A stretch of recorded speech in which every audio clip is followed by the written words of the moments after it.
तो बच्चों addition of vector में हम लोगों ने पढ़ा कि कैसे मैग्नीट्यूड ऑफ रिजल्टेंट निकालते हैं। एक रिजल्टेंट वेक्टर मतलब a प्लस बी का मैग्नीट्यूड, जैसे हम कह रहे थे modulus of a plus B या mod of a plus B, वो हमने सीखा था और वो रिजल्ट आया था square root of a square plus B square plus 2ab cos theta. यहाँ पे थीटा था एंगल बिटवीन द वेक्टर्स। अब हम एक और नई चीज़ यहाँ पे देख रहे हैं कि ये जो रिजल्टेंट आया है ये वेक्टर a के साथ कितना एंगल बनाता है, ये अल्फा हमें निकालना है। तो देखिए ये ट्रायंगल हमने जो बनाया था इससे हम देख सकते हैं कि tan अल्फा की वैल्यू निकाली जा सकती है। तो tan alpha is y divide by this plus this. तो ये वैल्यू यहाँ से यहाँ तक की जो लेंथ है वो है मॉड a और ये है x और ये है y। तो हम कह सकते हैं कि tan alpha is equal to y divide by mod a plus x।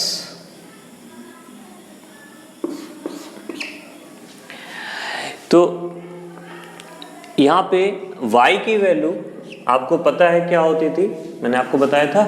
तो y की वैल्यू आती थी b साइन थीटा और x की वैल्यू आती थी b कॉस थीटा। जब मैं कह रहा हूँ b तो मेरा मतलब है मॉड b, एस बी का मतलब है मॉड b। और तो यहाँ पे हम लिख सकते हैं b sine theta divide by mod a को सिंपली a लिख सकते हैं और x की वैल्यू b कॉस थीटा। तो ये वैल्यू आ गई tan अल्फा। ये रिजल्ट हम याद रखेंगे, ये काम का है कि जो रिजल्टेंट है a और b का मतलब a प्लस b, वो a के साथ कितना एंगल बनाता है, वो a के साथ इतना एंगल बनाता है b sine theta divide by a plus b cos theta. आप आसानी से याद रख सकते हो। अगर a के साथ एंगल देखना है तो डिनोमिनेटर में देखो a यहाँ पे आएगा और जो b है वो ऊपर साइन के साथ आएगा और नीचे प्लस के साथ कॉस के साथ आएगा। ये याद रखना है आपको रिजल्ट। तो इसी बेस पे आप दूसरा वाला फॉर्मूला लिख सकते हैं, बिना डेरिवेशन के लिख सकते हैं। a और b को इंटरचेंज कर दीजिए आप। तो b के साथ कितना एंगल बनाएगा, suppose this angle is b gamma suppose, तो हम लिख सकते हैं tan gamma is equal to, अब आपको बताया था मैंने याद रखने का तरीका, जब b के साथ एंगल देख रहे हैं तो यहाँ पे b लिख दें और a ऊपर साइन के साथ आएगा और नीचे कॉस के साथ।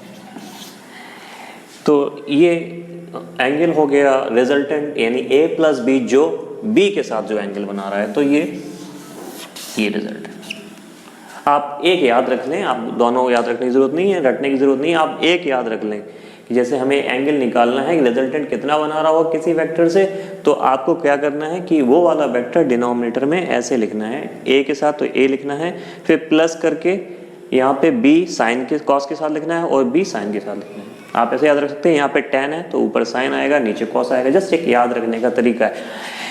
इसका एग्जांपल करते हैं हम लोग। एक सपोज ये एक वेक्टर 2 यूनिट का है और ये एक वेक्टर 3 यूनिट का है। इनके बीच का जो एंगल है वो 60 डिग्री है। अब आपसे सिंपल सा क्वेश्चन पूछा जाता है कि इनका जो रिजल्टेंट है वो 2 के साथ कितना एंगल बनाएगा और 3 के साथ कितना एंगल बनाएगा। तो इस रिजल्ट को आप यूज कर सकते हैं जो हमने अभी पढ़ा है। तो मान लीजिए कि इनका जो रिजल्टेंट है वो ये है r, तो r 2 के साथ मान लो अल्फा एंगल बना रहा है, तो tan अल्फा कितना होगा। मैंने बोला था आपको नीचे जो लिखना है वो जिसके साथ बनाना है 2 के साथ बना रहा है, तो 2 को यहाँ लिख देंगे हम। अब 3 ऊपर साइन लेके आएगा और नीचे कॉस लेके आएगा, तो 3 और साइन 60 डिवाइड बाई 3 कॉस 60। ये वैल्यू हमने यूज कर ली, ये फॉर्मूला यूज कर लिया, b sine theta by a plus b cos theta. तो ये वैल्यू आप सॉल्व कर लेंगे, आगे वैल्यू डाल देंगे। ऐसे ये 3/2 हो गया, 3√3/2 हो गया और ये 2 प्लस 3/2 हो गया। आगे और सिंप्लीफाई कर सकते हैं आप। सपोज आपको निकालना होता है tan गामा, रिजल्टेंट 3 के साथ कितना एंगल बनाएगा, तो tan gamma is equal to, आप कैसे लिखेंगे, तो नीचे डिनोमिनेटर में हम 3 के साथ एंगल देख रहे हैं तो यहाँ 3 लिख दें, प्लस अब बचा क्या 2, तो यहाँ 2 साइन के साथ आएगा और यहाँ 2 कॉस के साथ आएगा। बहुत सिंपल। इसको सॉल्व कर लेंगे तो ये गामा आ जाएगा। तो ये वैल्यू हमेशा पॉजिटिव नहीं आएंगी, वो भी हमें ध्यान देना पड़ेगा, वो क्वेश्चन पे डिपेंड करेगा, लेकिन आपको ये वैल्यूज हमेशा इसी फॉर्मूले में इस तरीके से यूज करनी। मैं आपको एक होमवर्क दे देता हूं इसमें। मान लो यही 2 और 3 120 डिग्री पे हैं। अब आपको निकालना है कि इनका जो रिजल्टेंट आएगा वो 2 के साथ कितना एंगल बनाएगा और 3 के साथ कितना एंगल बनाएगा। tan अल्फा और tan गामा, tan अल्फा और tan बीटा आपको निकालना है। मैंने यहाँ बीटा लिख दिया है, कोई फर्क नहीं पड़ेगा। तो आपको निकालना है tan अल्फा और tan बीटा, ये आप सॉल्व कर लेंगे यहाँ पे।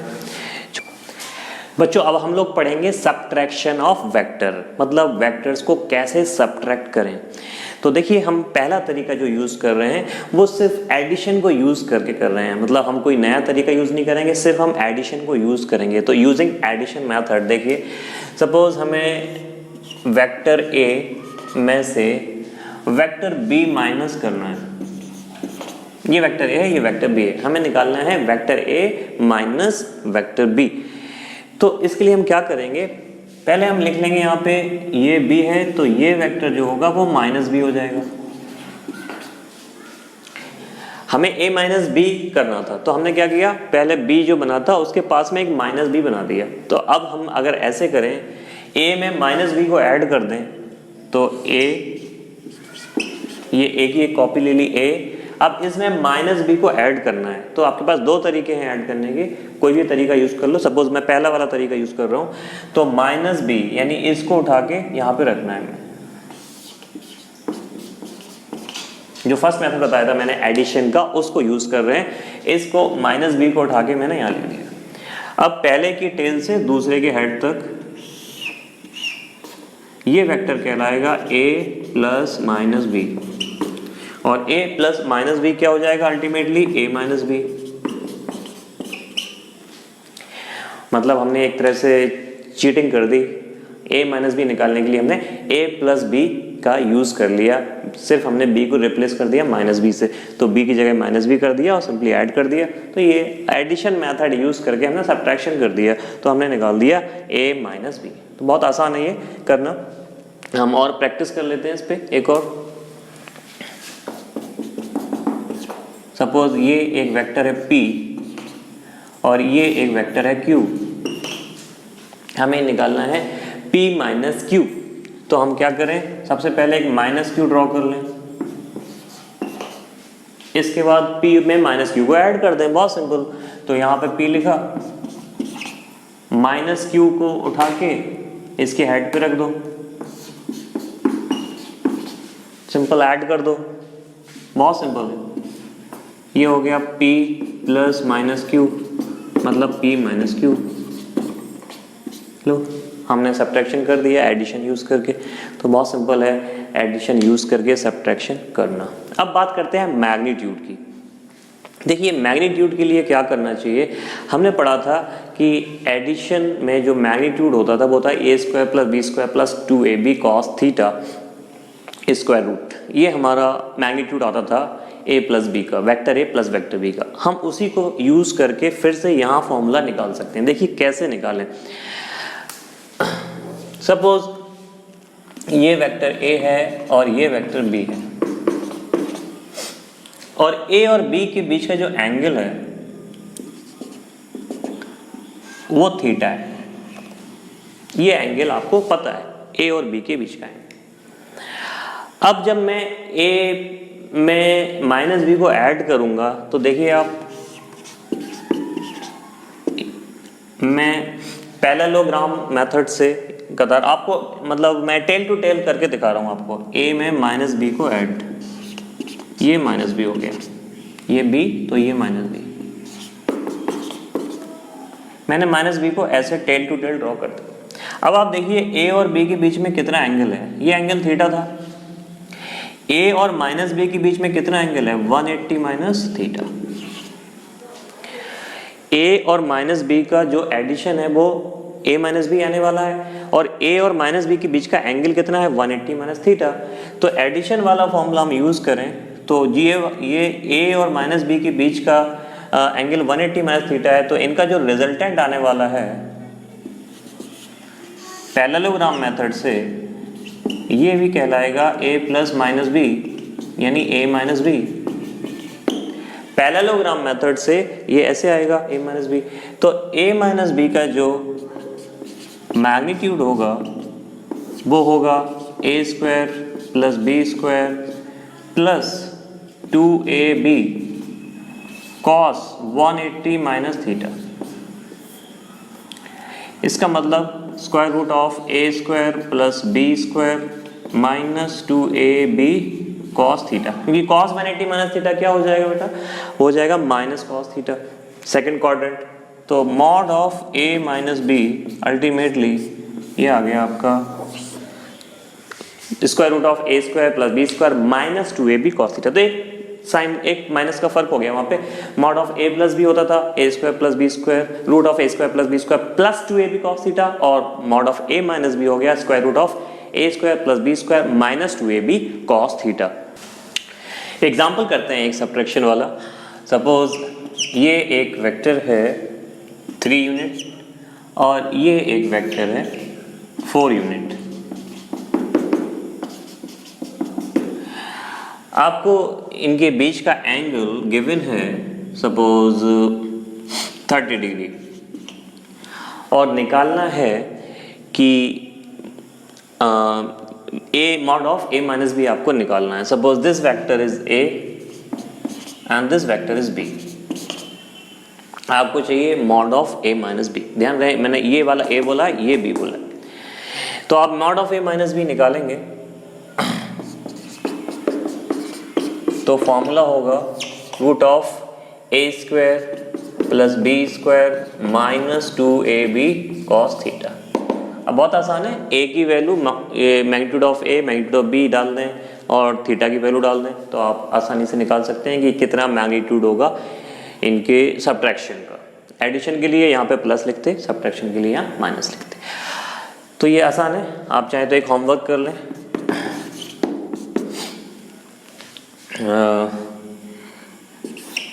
ये है आपका 6 और ये है आपका 6 और ये है 120 डिग्री। ठीक है, अब आपको निकालना है mod of a minus B.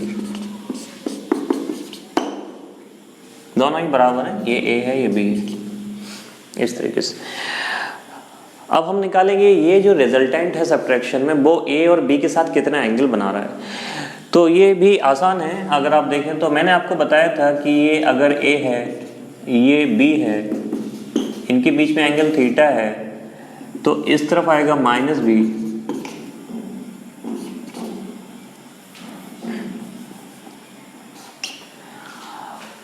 तो a और माइनस b के बीच में एंगल 180 माइनस थीटा है।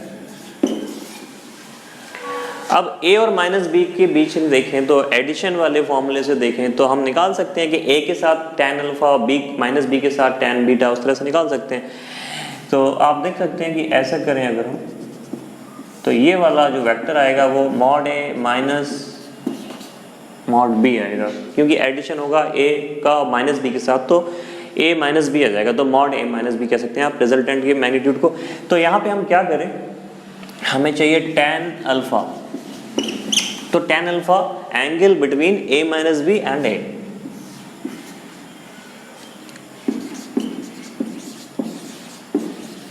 Angle between a minus B and a minus B और a के बीच का जो एंगल है बच्चों वो कितना है, अल्फा। तो tan अल्फा की वैल्यू क्या होनी चाहिए, वो वाला फॉर्मूला जो अभी थोड़ी देर पहले पढ़ा था हमने। तो हमें अभी a के साथ देख रहे हैं हम एंगल, तो a को हम लिख देंगे इधर और b को लिखेंगे साइन। अभी थीटा की जगह कितना एंगल है, 180 माइनस थीटा।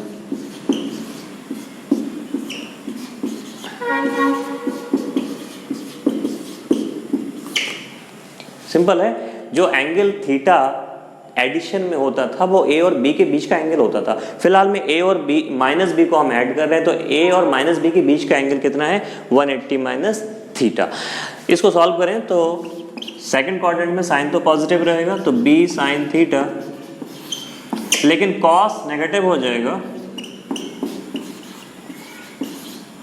ये आ गया angle between a minus B and a।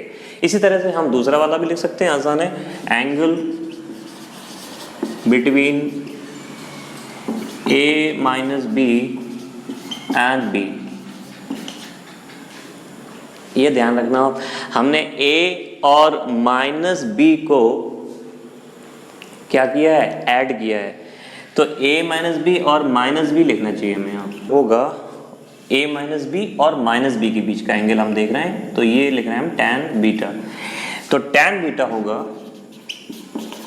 बिल्कुल इसी को यूज कर सकते हैं हम। तो यहाँ नीचे लिखेंगे हम b के साथ देख रहे हैं तो b, माइनस बी नहीं लिखेंगे यहाँ पे क्योंकि हमें सिर्फ मैग्नीट्यूड लिखना होता है यहाँ पे, तो माइनस बी का मैग्नीट्यूड भी b होगा तो b minus a cos theta और ऊपर आएगा a sin थीटा।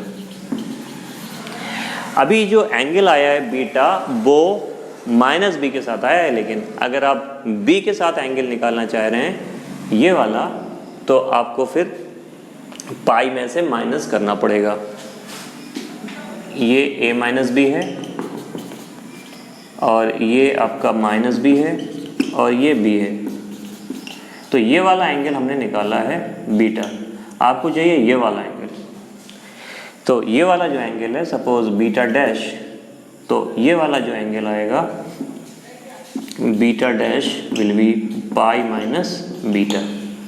ये b के साथ इतना एंगल बनाएगा, माइनस b के साथ इतना एंगल बनाएगा। एग्जाम्पल कर रहे हैं, ये वेक्टर आपका 2 यूनिट का है, ये वेक्टर आपका 3 यूनिट का है, इनके बीच में एंगल है आपका 30 डिग्री।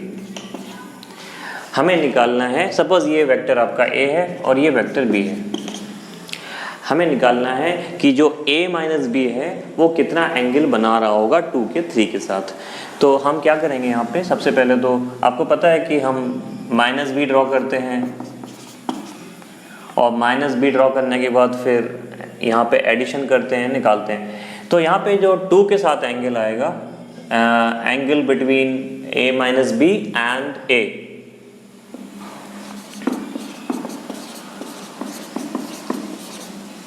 ये वाला एंगल हम निकाल रहे हैं, suppose angle between a minus B and a। तो tan अल्फा a के साथ निकाल रहे हैं हम, तो tan अल्फा की वैल्यू यहाँ पे क्या होगी, इनका जो भी रिजल्टेंट आ रहा है, तो tan अल्फा की वैल्यू हमें निकालनी है। तो 2 और ऊपर आएगा आपका 3 sign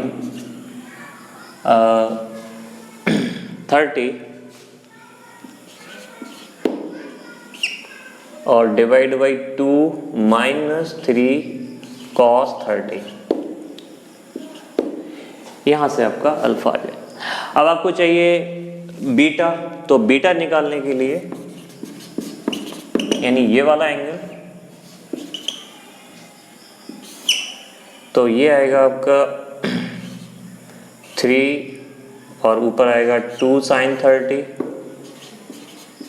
divide by 3 minus 2 cos 30। और आपको बीटा डैश निकालना है, तो अगर हम उसको डिग्री में कहें तो 180 माइनस बीटा। इस तरह से हम ये वाला एंगल भी निकाल सकते हैं। ठीक है, तो ये एग्जांपल हो गया। मैं इसमें आपको एक होमवर्क देता हूँ।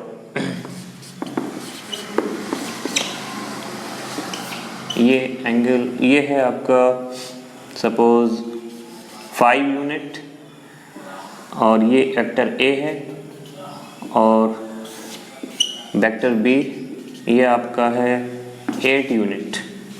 आपको चाहिए वेक्टर B माइनस A और A के बीच का angle, vector B minus A और B के बीच का एंगल, ये आप निकालेंगे। अब हम सब्ट्रैक्शन का सेकंड मेथड पढ़ेंगे बच्चों। तो वो देखो क्या है, सपोज हमें वेक्टर A और वेक्टर बी, इनको सब्ट्रैक्ट करना है। तो सेकंड मेथड में क्या करते हैं हम, ए और बी दोनों को टेल टू टेल ड्रॉ कर लेते हैं, जैसे हम पैरेललोग्राम मेथड में करते थे। तो पहले ए की एक कॉपी यहाँ पे ली हमने, ये, फिर बी को उठा के ऐसे बी की कॉपी ले ली ऐसे। तो ए और बी को हमने टेल टू टेल ड्रॉ कर लिया, जैसे हम पैरेललोग्राम मेथड में करते थे या एंगल बिटवीन द वेक्टर निकालने में करते थे वैसे। अब इसके बाद क्या करना है, ध्यान देना, तो हम इन दोनों के हेड को ऐसे कनेक्ट कर दें। मैं रिपीट कर रहा हूं, ध्यान देना, मैंने दोनों को टेल टू टेल ड्रॉ कर लिया, इसके बाद दोनों के हेड को ऐसे ज्वाइन कर दिया। अब ये जो वेक्टर बना है आप यहां लिख दें a माइनस बी। आपको a माइनस बी निकालना है, तो आप देखें पहले क्या लिखा हुआ है a, तो आप a की तरफ यहाँ पे हेड बना दें, जो पहले लिखा हुआ है उसकी हेड की तरफ हेड बना दें। तो a का हेड कहाँ है, यहाँ, तो इसका हेड भी a की तरफ। अगर यहाँ b माइनस a होता तो हेड इस तरफ जाता, b के हेड की तरफ। मैं यहाँ पे करके दिखाता हूँ आपको, ये a, ये b, दोनों के हेड ज्वाइन किए। सपोज हमें चाहिए b माइनस a, तो हम क्या करेंगे, अब b पहले लिखा हुआ है तो b कहाँ है, ये वाला है, b का हेड कहाँ है, यहाँ है, तो b माइनस a का हेड भी इसी साइड आएगा। तो ये एक सिंपल ट्रायंगल बना के हम a माइनस बी और b माइनस a निकाल सकते हैं। इस पे हम एक और एग्जांपल करते हैं ताकि आपको समझ आए। सपोज ये एक वेक्टर है, इसका नाम है वेक्टर m, और ये एक वेक्टर है, इसका नाम है वेक्टर n। हमें चाहिए वेक्टर m माइनस n और वेक्टर n माइनस m। तो सबसे पहले मैं m माइनस n निकाल रहा हूँ, तो m को ड्रॉ कर लिया मैंने। अब m की टेल से n को ड्रॉ करना है, n की टेल, n को उठा के यहाँ पे रखना है ऐसे, तो यहाँ पे रख दिया मैंने n को। अब दोनों के हेड को ज्वाइन कर लेते हैं, ये कर लिया। अब जो निकालना है वो लिख लो, हमें चाहिए m माइनस n। हमें m माइनस n चाहिए तो हेड किस तरफ होना चाहिए, m की तरफ।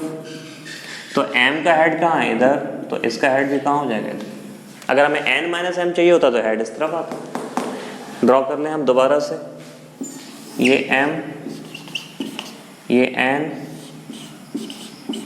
दोनों के हेड ज्वाइन किए। हमें चाहिए n माइनस m, तो अब इसका हेड किस तरफ जाएगा, जो पहले लिखा हुआ है n, तो n का हेड कहाँ है, यहाँ, तो इसका हेड भी कहाँ आएगा, यहाँ। दिस वेक्टर हो जाएगा n माइनस m। बहुत आसान है ये, एक होमवर्क मैं आपके लिए देता हूँ।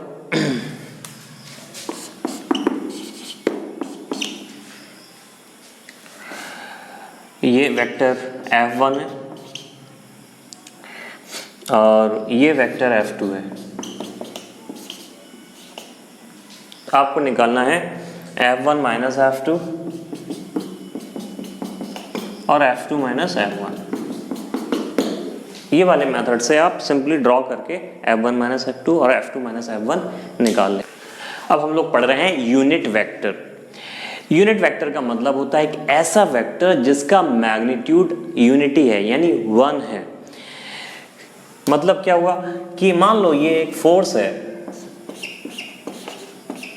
3 न्यूटन का, इस तरह से मुझे एक यूनिट वेक्टर लिखना है, वो इसी फोर्स की डायरेक्शन में हो और यूनिट वेक्टर हो। तो इसका मतलब ये हुआ कि डायरेक्शन तो यही रहे, लेकिन उसका मैग्नीट्यूड कितना होना चाहिए, 1। इसका मैग्नीट्यूड कितना है, 3। तो अगर मैं इसके 1/3 कर दूं, इसकी लेंथ को,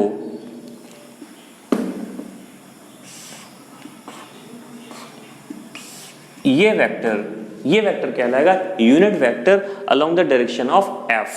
तो यूनिट वेक्टर को हम रिप्रेजेंट करने के लिए ऐसे करते हैं, f कैप, एक कैप यूज करते हैं दिखाने के लिए। कैप का मतलब है कि वहां वो वेक्टर यूनिट वेक्टर, एक सिंबल कैप यूज करते हैं। तो f कैप ये हो गया एक unit vector along the direction of f। तो यहाँ पे 1 लिखने की जरूरत नहीं है, कहीं भी अगर लिखा है एक यूनिट वेक्टर तो उसका मतलब उसका मैग्नीट्यूड कितना है, 1 है इसका मैग्नीट्यूड। तो ये 1 न्यूटन का वेक्टर इस डायरेक्शन हो गया एक यूनिट वेक्टर। अब इन जनरल हम कैसे कहें कि कोई वेक्टर ए है तो हम इसको ऐसे लिख सकते हैं कि magnitude of A into unit vector of A. क्यों? क्योंकि जैसे मैं यहां पे f को लिख सकता था 3f कैप, क्योंकि f कैप का मैग्नीट्यूड तो पहले से 1 है और डायरेक्शन f कैप ने f को दे दी और 3 से मल्टीप्लाई हो गया। तो हम कभी भी कह सकते हैं कि कोई भी वेक्टर जो होता है वो उसका magnitude into unit vector along that direction होता है। तो यहां से हम ये कह सकते हैं unit vector along any direction is vector along that direction divide by magnitude of vector. तो किसी भी डायरेक्शन में यूनिट वेक्टर निकालने का तरीका है उस डायरेक्शन का कोई भी एक वेक्टर ले लो और फिर उसी के मैग्नीट्यूड से आप डिवाइड कर दो, तो ये कहलाएगा unit vector along the direction of A.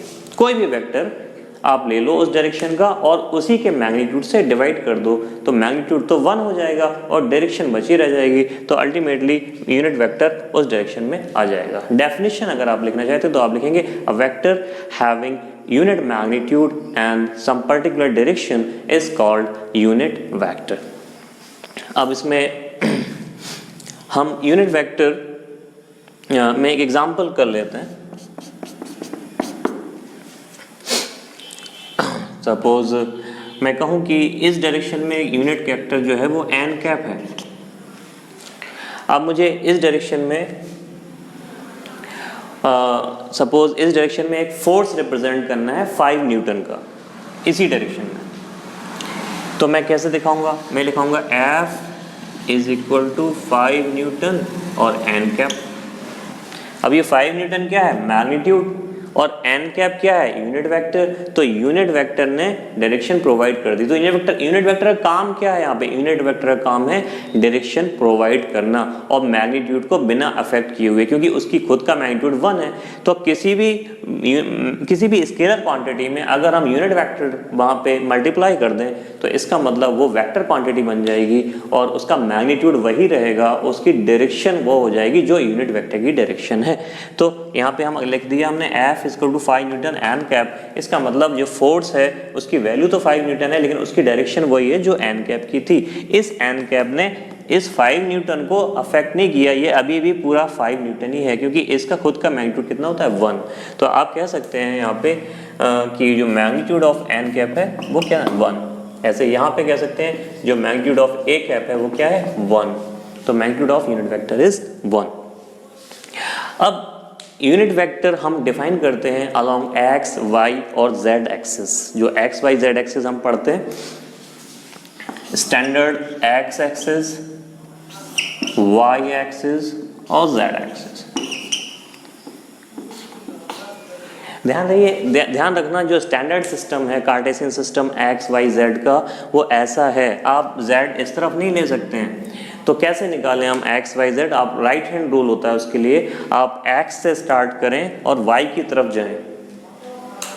Suppose ये x है और ये y है, ये x है, ये y है। तो x से y की तरफ राइट हैंड रूल यूज करें 90 डिग्री लेते हुए, तो जो थंब डायरेक्शन होती है वो z डायरेक्शन होती है। तो ये वाली डायरेक्शन z नहीं हो सकती, अगर ये x है और ये y है तो ऊपर की तरफ z आएगा, नीचे वाला नहीं होगा। तो यहाँ पे स्टैंडर्ड कार्टेशियन सिस्टम में अगर हम देखें तो x से y की तरफ जाएं तो z इस तरफ आएगा, ये माइनस z एक्सिस होगी प्लस z ऊपर होगी। तो x, y, z एक्सिस ये है स्टैंडर्ड कार्टेशियन सिस्टम। तो अभी हम डिफाइन करते हैं unit vector along x, y and z axis. तो इस डायरेक्शन में यूनिट वेक्टर जो होता है उसको कहते हैं हम i कैप। एक नाम रख दिया हमने, x डायरेक्शन का कोई भी यूनिट वेक्टर होगा तो हम उसको i कैप कहेंगे। y डायरेक्शन का जो यूनिट वेक्टर है उसको हम कहेंगे j कैप और z डायरेक्शन का यूनिट वेक्टर है उसको कहेंगे हम k कैप। इसका ये फायदा है, मान लो मैं यही 5 न्यूटन फोर्स एक्स एक्सिस की तरफ लगा था तो मैं कहता 5 आई कैप का फोर्स है, तो आई कैप ने वहां पे क्या आपको बता दिया कि फोर्स एक्स एक्सिस की तरफ है। अगर मैं कह देता 5 ऑफ माइनस आई कैप तो वो आपको बता रहा है कि 5 न्यूटन का फोर्स माइनस एक्स एक्सिस की तरफ है। अगर मैं कहूँ 5 जे कैप, इतना न्यूटन फोर्स है 5 न्यूटन जे कैप, तो इसका मतलब होगा 5 न्यूटन फोर्स जो है वो वाई डायरेक्शन की तरफ लग रहा है। तो वो जो आई कैप, जे कैप और के कैप है वो आपको ये डायरेक्शन प्रोवाइड कर रहे हैं, मैग्नीट्यूड आप उनको दे सकते हैं। तो ये आप कह सकते हैं I cap is unit vector along positive x axis। इसी तरह j cap is unit vector along positive y axis। इसी तरह k cap is unit vector along positive z axis। अब इनके ऑपोजिट वाले जो यूनिट वेक्टर होंगे ऑब्वियसली वो माइनस के साथ आ जाएंगे। तो अगर मैं कहूँ माइनस वाई एक्सिस में तो माइनस जे कैप आ जाएगा, और माइनस एक्स एक्सिस में माइनस आई कैप आ जाएगा, और माइनस जेड एक्सिस में माइनस के कैप आ जाएगा। तो उनके ऑपोजिट वेक्टर जो होंगे वो माइनस के साथ आएंगे, वो ऑब्वियस सी बात है। अब आप देखेंगे ये चीज़ कितनी हेल्प करती है हमें कैलकुलेशन में, समझने में, रिप्रेजेंट करने में। तो ये जो यूनिट वेक्टर हैं इस एग्जाम्पल करते हैं एक्स एक्सिस वाई एक्सिस। अभी मैं 2 डायमेंशन में कर रहा हूँ, जेड एक्सिस नहीं ले रहा हूँ, एक्स एक्सिस और वाई एक्सिस। सपोज ये ओरिजिन है, कोई इंसान यहाँ से चला, मान लो आप ऐसे चल रहे हैं और आप यहाँ से x इक्वल टू 0 से x इक्वल टू 5 तक मूव किए इस तरीके से। फिर इस तरीके से इसके बाद आप इस तरफ चले गए, ये y इक्वल टू 0 से आप y इक्वल टू 6 तक चले गए। मान लो यहाँ पहले आप ऐसे गए फिर आप ऐसे गए। आपका डिस्प्लेसमेंट अगर पूछा जाए तो ये वाला वेक्टर आएगा। तो इस वेक्टर को दिखाने के लिए, ये डिस्प्लेसमेंट वेक्टर को दिखाने के लिए आप यूनिट वेक्टर का यूज कर सकते हैं। तो आप इसको ऐसे लिख सकते हैं, S is vector sum of this vector और दिस वेक्टर। इस वेक्टर और इस वेक्टर का जो एडिशन है वो ये वेक्टर है। तो आप इसको ऐसे लिख सकते थे, S is equal to 5 I cap, क्योंकि जो 5 यूनिट है वो एक्स एक्सिस में गए हैं तो इसको लिख सकते हैं 5 आई कैप। ये वेक्टर 5 आई कैप है और ये वेक्टर जो है वो 6 जे कैप है, तो प्लस 6 जे कैप।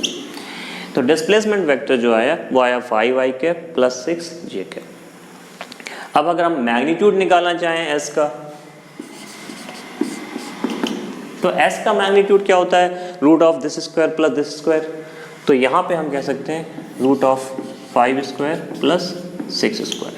तो बेसिकली हमने क्या किया, square root of coefficient of i का स्क्वायर कर दिया प्लस कोफिशिएंट ऑफ j का स्क्वायर कर दिया। इसको हम जनरलाइज कर सकते हैं कि अगर कोई वेक्टर, ये वाली प्रॉब्लम सॉल्व हो गई यहाँ पे, अगर कोई वेक्टर a है x i cap plus y j cap plus z k cap, तो a का जो मैग्नीट्यूड है वो होगा square root of X square plus Y square plus Z square. ये a का मैग्नीट्यूड इतना।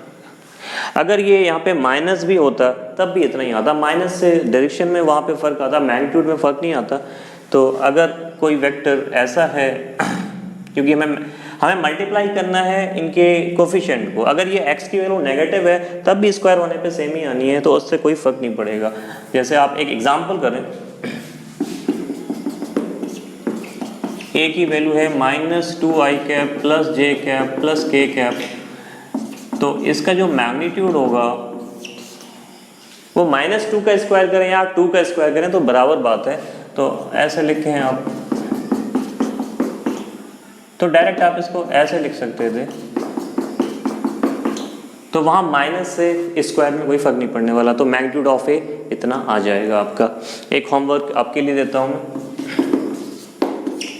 मान लो एक वेक्टर बी है 6 आई cap minus J cap plus के कैप, मॉड बी आपको निकालना है। और एप्लीकेशन करते हैं हम यूनिट वेक्टर के साथ। सपोज एक एग्जांपल, एक वेक्टर ए है 2 आई cap minus J cap plus के कैप, एक वेक्टर बी है आई कैप प्लस जे कैप। अगर हमें निकालना है a प्लस बी, तो vector a plus vector b हमें चाहिए। हम इनको क्या करेंगे, सिंपली ऐड कर देंगे। तो 2i cap minus J cap plus k cap plus i cap plus j cap. अब इनको जैसे आप सम करते थे अलजेब्रा में वैसे ही करेंगे अभी। तो 2i plus i 3i minus J plus J 0 plus k बचेगा यहाँ पे। तो 3i cap plus k cap, this is a vector a plus vector b। अगर हमें मैग्नीट्यूड चाहिए तो मैग्नीट्यूड आएगा स्क्वायर रूट ऑफ 3 स्क्वायर और k का कोफिशिएंट यहाँ कितना है 1 स्क्वायर, तो स्क्वायर रूट ऑफ 10। हाँ, अगर आपको एंगल भी चाहिए तो इसको हम ड्रॉ कर लेते हैं। तो 3i और k, तो मान लो ये वेक्टर 3i कैप है और इस तरफ वेक्टर है k कैप। सपोज ये z एक्सिस है और ये x एक्सिस है, तो 3i और k। अब ये रिजल्टेंट आया, इसका पैरेललोग्राम मेथड यूज किया मैंने। 3i और k का जो रिजल्टेंट आया, ये आया आपका ये वाला vector mod of a plus B, 3i plus k, ये वाला। अगर आपको चाहिए ये जो वेक्टर है वो x एक्सिस के साथ कितना एंगल बना रहा होगा, तो आप निकाल सकते हैं ये tan अल्फा, जो मैंने मेथड बताया था आपको। तो tan अल्फा आएगा, x एक्सिस के साथ निकालना है तो ये वाला जो मैग्नीट्यूड है वो कितना है 3। मैग्नीट्यूड लिखना है हमें 3i, तो पूरा वेक्टर है उसका मैग्नीट्यूड कितना है 3, तो यहाँ पे हम 3 लिखेंगे। अब दूसरा वाला मैग्नीट्यूड कितना है, ये 1। वैसे तो आप सीधा निकाल सकते थे, ये 90 डिग्री का केस है तो आपको ये सब करने की जरूरत नहीं थी, फिर भी मैं बता देता हूँ। तो आप कर सकते हो 1 sin 90 डिवाइड बाई 1 cos 90, तो ये अल्टीमेटली आ जाएगा आपका 1/3। और ये आप 90 डिग्री है तो ये करने की ज़रूरत नहीं थी। अगर ये 90 डिग्री नहीं होता तो फिर हमें ये करना पड़ता। हम डायरेक्टली निकाल सकते थे 1 डिवाइड बाई 3। इस ट्रायंगल से देखिए आप, ये 90 डिग्री का केस है तो दिस डिवाइड बाई दिस, तो 1/3 डायरेक्ट आ जाता है। इसको करने की ज़रूरत यहाँ पे नहीं थी। लेकिन अगर वो 90 नहीं होता यहाँ पे तो हमें करने की जरूरत पड़ती। फिलहाल में नहीं करना पड़ेगा क्योंकि एक x एक्सिस है एक z एक्सिस है, तो हम डायरेक्टली कर सकते हैं tan of alpha is this 1/3। अगर tan ऑफ बीटा निकालना होता तो 3/1 होता वहाँ पे। तो इस तरीके से हम एंगल निकाल सकते हैं। ये रिजल्टेंट x एक्सिस के साथ कितना एंगल बना रहा होगा, तो हम कह सकते हैं tan alpha is 1/3, alpha is tan inverse 1/3। और जब इनवर्स लेते हैं तो वो रेडियन में आता है, याद रखिएगा। तो इतना एंगल बना रहा होगा वो प्लस x एक्सिस के साथ। एक होमवर्क मैं आपके लिए देता हूँ। ये वेक्टर a है i cap minus J cap plus k cap, vector b है 2i cap plus J cap minus 6k cap. आपको चाहिए है यहाँ पे a minus b, a minus B आपको निकालना है। फिर a माइनस बी का मैग्नीट्यूड निकालना है। फिर इतना ही करना आप, a माइनस बी निकालें, a माइनस बी का मैग्नीट्यूड निकालें। इसके बाद आप a प्लस 2b निकालें और b माइनस 2a निकालें। ये काम आप कर सकते हैं।